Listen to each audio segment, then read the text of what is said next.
क्या आपने कभी रात के सन्नाटे में यह सोचा है, अगर आज आपकी आखिरी सांस हो, तो उसके बाद क्या होगा?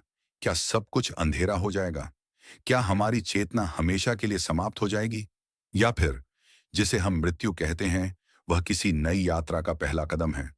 दुनिया में करोड़ों लोग इस प्रश्न का उत्तर खोजते खोजते चले गए। वैज्ञानिक आज भी मृत्यु के बाद की स्थिति को पूरी तरह नहीं समझ पाए हैं।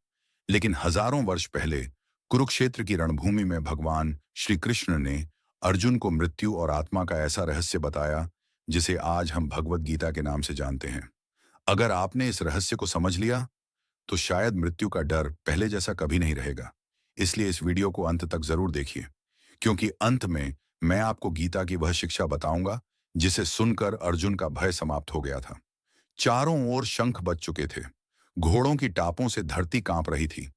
हजारों योद्धा अपने अस्त्र शस्त्र लेकर युद्ध के लिए तैयार खड़े थे। लेकिन उसी रणभूमि के बीच दुनिया का सबसे महान धनुर्धर अर्जुन कांप रहा था। उसके हाथ से गांडीव धनुष ढीला पड़ चुका था। उसकी आंखों में आंसू थे। उसने अपने सामने देखा पितामह भीष्म, गुरु द्रोण, अपने भाई, अपने मित्र, अपने रिश्तेदार। अर्जुन का हृदय टूट गया। वह श्री कृष्ण से बोला, हे माधव, यदि इन्हें मारकर ही राज्य मिलेगा, तो मुझे ऐसा राज्य नहीं चाहिए। मैं अपने ही लोगों की मृत्यु कैसे देख सकता हूं? श्री कृष्ण कुछ क्षण शांत रहे। फिर उन्होंने अर्जुन की ओर देखा। उनकी आंखों में करुणा भी थी और सत्य का प्रकाश भी। उन्होंने कहा, अर्जुन, जिसे तुम मृत्यु समझ रहे हो, वह केवल शरीर का अंत है, आत्मा का नहीं। यह सुनकर अर्जुन आश्चर्य में पड़ गया। वह बोला, क्या आत्मा सचमुच कभी नहीं मरती? तब श्री कृष्ण मुस्कुराए और बोले, जिस प्रकार मनुष्य पुराने वस्त्र छोड़कर नए वस्त्र धारण करता है, उसी प्रकार आत्मा पुराने शरीर को छोड़कर नया शरीर धारण करती है। इसका अर्थ क्या है? क्या सचमुच हम यह शरीर नहीं हैं? जरा सोचिए, जब आपका बचपन था, तब आपका शरीर अलग था। आज आपका शरीर बदल चुका है। फिर भी आपको लगता है कि मैं वही हूं।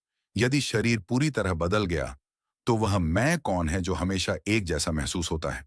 गीता उसी मैं को आत्मा कहती है। शरीर बदलता है, उम्र बदलती है, चेहरा बदलता है, लेकिन आत्मा को शाश्वत माना गया है।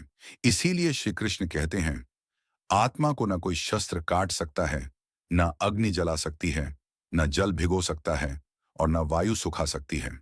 इन शब्दों का उद्देश्य मृत्यु को हल्का बताना नहीं है, बल्कि यह समझाना है कि जीवन केवल शरीर तक सीमित नहीं माना गया है। यही कारण है कि गीता हमें बार बार याद दिलाती है, डर शरीर को होता है, आत्मा को नहीं। लेकिन अब सबसे बड़ा प्रश्न उठता है, यदि आत्मा अमर है, तो मृत्यु के उसी क्षण क्या होता है? क्या आत्मा तुरंत शरीर छोड़ देती है? क्या उसे अपनी पूरी जिंदगी याद रहती है? या फिर क्या उसकी एक नई यात्रा शुरू होती है? क्या मृत्यु के क्षण आत्मा को दर्द होता है? जब किसी मनुष्य की मृत्यु होती है, तो उस अंतिम क्षण में क्या होता है?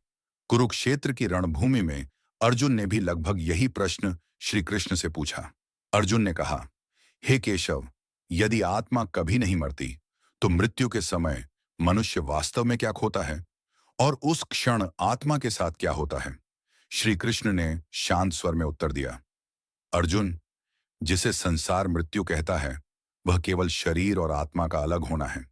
जैसे पक्षी पिंजरे से बाहर निकल जाता है, वैसे ही आत्मा शरीर का साथ छोड़ देती है। फिर श्री कृष्ण ने अर्जुन से एक प्रश्न पूछा, क्या तुमने कभी सूर्यास्त देखा है? अर्जुन ने कहा, हाँ प्रभु। श्री कृष्ण बोले, क्या सूर्य सचमुच समाप्त हो जाता है? अर्जुन ने कहा, नहीं प्रभु, वह तो केवल हमारी आंखों से ओझल होता है। श्री कृष्ण मुस्कुराए, ठीक उसी प्रकार मृत्यु भी अंत नहीं है। जो दिखाई देता है वह शरीर है, जो दिखाई नहीं देता वही आत्मा है। इन शब्दों ने अर्जुन को सोचने पर मजबूर कर दिया। वह पहली बार समझ रहा था कि उसका भय केवल शरीर के नष्ट होने का था। लेकिन श्री कृष्ण यही नहीं रुके। उन्होंने कहा, अर्जुन, मनुष्य जैसा जीवन जीता है, जैसा सोचता है, जैसे कर्म करता है, उसका प्रभाव उसकी आगे की यात्रा पर पड़ता है। इसलिए जीवन का प्रत्येक क्षण मूल्यवान है। यही कारण है कि गीता बार बार कर्म की बात करती है। सिर्फ पूजा नहीं, सिर्फ प्रार्थना नहीं, बल्कि सत्य, करुणा, ईमानदारी और कर्तव्य। क्योंकि यही मनुष्य के चरित्र का निर्माण करते हैं। अब जरा अपने जीवन के बारे में सोचिए। यदि आज आपको यह पता चल जाए कि आपके पास केवल एक दिन का समय है, तो क्या आप किसी से नफरत करेंगे? क्या आप झूठ बोलेंगे? क्या आप किसी का दिल दुखाना चाहेंगे? शायद नहीं। यही गीता का संदेश है। मृत्यु को याद करना जीवन से भागना नहीं, बल्कि जीवन को सही ढंग से जीना सीखना है। श्री कृष्ण ने अर्जुन से कहा, जिसने जीवन में अपने मन को संयमित किया, अपने कर्म को धर्म से जोड़ा और अहंकार को त्याग दिया, उसके लिए मृत्यु भय का कारण नहीं रहती। लेकिन अर्जुन के मन में अभी भी एक प्रश्न था। उसने पूछा, हे प्रभु, यदि आत्मा आगे बढ़ जाती है, तो क्या उसे अपने पिछले जीवन की याद रहती है? रणभूमि में कुछ क्षणों के लिए फिर से मौन छा गया। श्री कृष्ण ने अर्जुन की ओर देखा और कहा, यह प्रश्न बहुत गहरा है अर्जुन। इसका उत्तर समझने के लिए पहले तुम्हें कर्म और आत्मा के संबंध को समझना होगा। यही वह रहस्य है जिसे हम आगे में जानेंगे। क्या आत्मा अपने पिछले जन्मों को याद रखती है? और कर्म उसकी अगली यात्रा को कैसे प्रभावित करते हैं?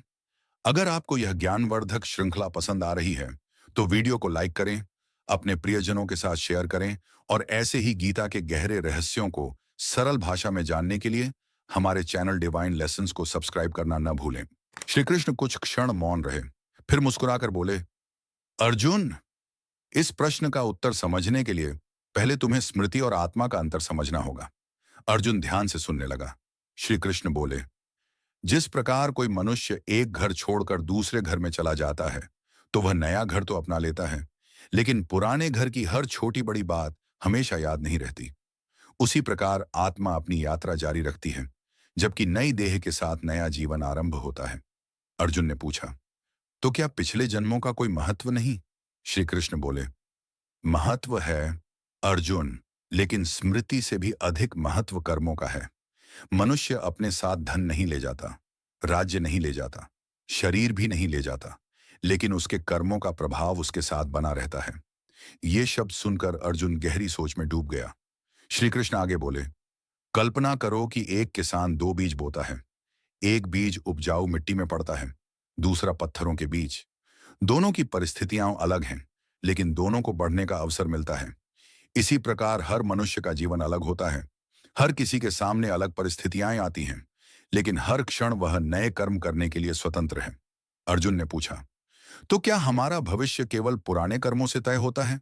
श्री कृष्ण ने तुरंत उत्तर दिया, नहीं अर्जुन, यदि ऐसा होता तो प्रयास का कोई अर्थ ही नहीं रहता।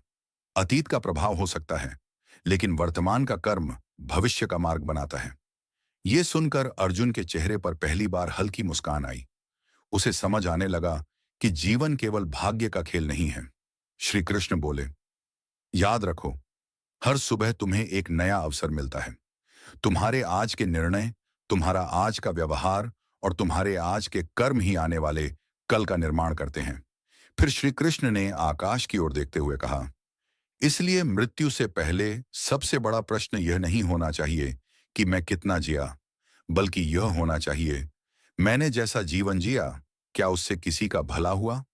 अर्जुन की आंखें नम हो गईं। उसे महसूस हुआ कि वह अब मृत्यु को नहीं, बल्कि जीवन को समझने लगा है। लेकिन उसके मन में अभी एक और गहरा प्रश्न उठ रहा था। उसने हाथ जोड़कर पूछा, हे प्रभु, यदि आत्मा अपनी यात्रा जारी रखती है, तो अंत में उसका लक्ष्य क्या है? क्या यह जन्म और मृत्यु का चक्र कभी समाप्त भी होता है? श्री कृष्ण मुस्कुराए। उन्होंने कहा, हाँ अर्जुन, इस चक्र का अंत भी है, लेकिन उसे समझने के लिए तुम्हें मोक्ष का रहस्य जानना होगा। मोक्ष क्या है? क्या हर आत्मा को मोक्ष मिलता है, या उसके लिए भी कुछ आवश्यक है? कल्पना कीजिए, एक आत्मा हजारों वर्षों से जन्म ले रही है, कभी राजा बनकर, कभी गरीब बनकर, कभी सुख में तो कभी दुख में। लेकिन क्या यह यात्रा कभी समाप्त भी होती है? क्या आत्मा को हमेशा जन्म और मृत्यु के इस चक्र में घूमते रहना पड़ता है, या फिर एक ऐसा भी क्षण आता है जब यह पूरी यात्रा समाप्त हो जाती है? भगवान श्री कृष्ण ने अर्जुन को इसी प्रश्न का उत्तर दिया था, और यही उत्तर आज भी करोड़ों लोगों के मन में आशा जगाता है। अर्जुन ने श्री कृष्ण से पूछा, हे प्रभु, यदि आत्मा अमर है, तो क्या उसे हमेशा जन्म लेना पड़ता है? श्री कृष्ण मुस्कुराए। उन्होंने कहा, नहीं अर्जुन, आत्मा का अंतिम लक्ष्य केवल जन्म लेना नहीं, बल्कि स्वयं को पहचानना है। अर्जुन ने आश्चर्य से पूछा, स्वयं को पहचानना, इसका क्या अर्थ है? श्री कृष्ण बोले, जब मनुष्य स्वयं को केवल शरीर मानता है, तब वह सुख और दुख में उलझ जाता है। वह कभी धन के पीछे भागता है, कभी प्रसिद्धि के पीछे, कभी क्रोध में जलता है, कभी अहंकार में डूब जाता है। लेकिन जिस दिन उसे यह अनुभव हो जाता है कि मैं केवल यह शरीर नहीं हूं, उसी दिन उसके भीतर एक नया प्रकाश जन्म लेता है। अर्जुन ध्यान से सुन रहा था। श्री कृष्ण ने एक उदाहरण दिया। उन्होंने कहा, मान लो एक पक्षी वर्षों तक एक सुनहरे पिंजरे में बंद रहा। पिंजरा सोने का था, उसमें भोजन भी था, सुविधाएं भी थीं, लेकिन क्या वह सचमुच स्वतंत्र था? अर्जुन बोला, नहीं प्रभु। श्री कृष्ण बोले, उसी प्रकार इच्छाएं, लोभ, क्रोध और अहंकार भी मनुष्य के लिए एक अदृश्य पिंजरा है। जब तक मनुष्य इन बंधनों में बंधा रहता है, तब तक उसका मन अशांत रहता है, और अशांत मन कभी सच्ची शांति का अनुभव नहीं कर सकता। अब आइए जानते हैं कि मोक्ष वास्तव में क्या है। अर्जुन ने फिर पूछा, हे प्रभु, क्या मोक्ष का अर्थ मृत्यु के बाद स्वर्ग जाना है? श्री कृष्ण ने सिर हिलाते हुए कहा, अर्जुन, मोक्ष केवल किसी स्थान का नाम नहीं है। मोक्ष एक अवस्था है। जब मनुष्य के भीतर से भय समाप्त हो जाए, जब लालच समाप्त हो जाए, जब घृणा समाप्त हो जाए, जब वह हर प्राणी में उसी परमात्मा का अंश देखने लगे, तब उसका मन मुक्त होने लगता है। श्री कृष्ण आगे बोले, याद रखो अर्जुन, मोक्ष केवल मृत्यु के बाद मिलने वाली वस्तु नहीं है। जिस व्यक्ति का मन शांत है, जो अपने कर्तव्य को ईमानदारी से निभाता है, जो किसी से द्वेष नहीं करता, जो हर परिस्थिति में धैर्य रखता है, वह जीते जी भी मोक्ष की दिशा में आगे बढ़ रहा होता है। ये बातें सुनकर अर्जुन का चेहरा बदलने लगा। अब उसकी आंखों में डर कम और जिज्ञासा अधिक थी। लेकिन तभी उसके मन में एक और प्रश्न उठा। उसने कहा, हे प्रभु, यदि दो मनुष्य समान जीवन जीते हैं, लेकिन एक भगवान को मानता है और दूसरा नहीं, तो क्या उनकी आत्मा की यात्रा अलग होती है? यह प्रश्न इतना गहरा था कि कुछ क्षणों के लिए पूरा वातावरण मौन हो गया। श्री कृष्ण मुस्कुराए और बोले, अर्जुन, अब समय आ गया है कि तुम कर्म, श्रद्धा और आत्मा के सबसे बड़े रहस्य को जानो। क्या मृत्यु के बाद आत्मा अपने प्रियजनों को देखती है? रात और भी गहरी हो चुकी थी। आकाश में असंख्य तारे चमक रहे थे, मानो वे भी इस गूढ़ प्रश्न का उत्तर सुनने को उत्सुक हों। अर्जुन की आंखों में जिज्ञासा थी। उसने फिर पूछा, हे प्रभु, क्या मृत्यु के बाद आत्मा अपने परिवार को देख सकती है? क्या उसे अपने प्रियजनों का दुख दिखाई देता है? श्री कृष्ण कुछ क्षण मौन रहे, फिर शांत स्वर में बोले, अर्जुन, आत्मा शुद्ध, स्वतंत्र और अजर अमर है। लेकिन जब तक वह शरीर से जुड़ी रहती है, तब तक वह मोह और संबंधों के बंधन में बंधी रहती है। अर्जुन ध्यानपूर्वक सुन रहा था। श्री कृष्ण आगे बोले, जब मनुष्य शरीर त्यागता है, तब आत्मा तुरंत अपने वास्तविक स्वरूप को नहीं पहचान पाती। कुछ समय तक वह अपने पुराने संबंधों और स्मृतियों से जुड़ी रहती है। उसे अपने प्रियजनों का स्मरण होता है, लेकिन यह अवस्था स्थायी नहीं होती। अर्जुन ने पूछा, तो क्या आत्मा अपने परिवार को देख सकती है? श्री कृष्ण ने उत्तर दिया, कुछ समय तक हाँ, लेकिन यह देखना वैसा नहीं होता जैसा तुम समझते हो। आत्मा शरीर की आंखों से नहीं देखती, वह केवल भावों और ऊर्जा के स्तर पर अनुभव करती है। श्री कृष्ण ने एक उदाहरण दिया। कल्पना करो कि कोई व्यक्ति गहरी नींद में है। उसके आसपास क्या हो रहा है वह स्पष्ट रूप से नहीं देख पाता, लेकिन उसे कुछ भावों का अनुभव होता है।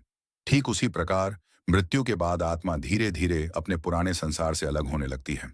अर्जुन ने फिर पूछा, हे प्रभु, यदि आत्मा अपने प्रियजनों का दुख देखती है, तो क्या उसे पीड़ा होती है? श्री कृष्ण मुस्कुराए, अर्जुन, पीड़ा शरीर और मन से जुड़ी होती है। आत्मा स्वयं पीड़ा से परे है, लेकिन जब तक उसमें मोह रहता है, तब तक वह उन भावों से प्रभावित हो सकती है। इसीलिए श्री कृष्ण बोले, जब कोई व्यक्ति इस संसार से विदा होता है, तो अत्यधिक शोक करना उचित नहीं है, क्योंकि तुम्हारा शोक उस आत्मा को उसके मार्ग से विचलित कर सकता है। अर्जुन ने आश्चर्य से पूछा, तो हमें क्या करना चाहिए प्रभु? श्री कृष्ण ने उत्तर दिया, प्रेम करो, लेकिन आसक्ति मत रखो। स्मरण करो, लेकिन बंधन मत बनाओ। और सबसे महत्वपूर्ण, उस आत्मा की शांति के लिए प्रार्थना करो।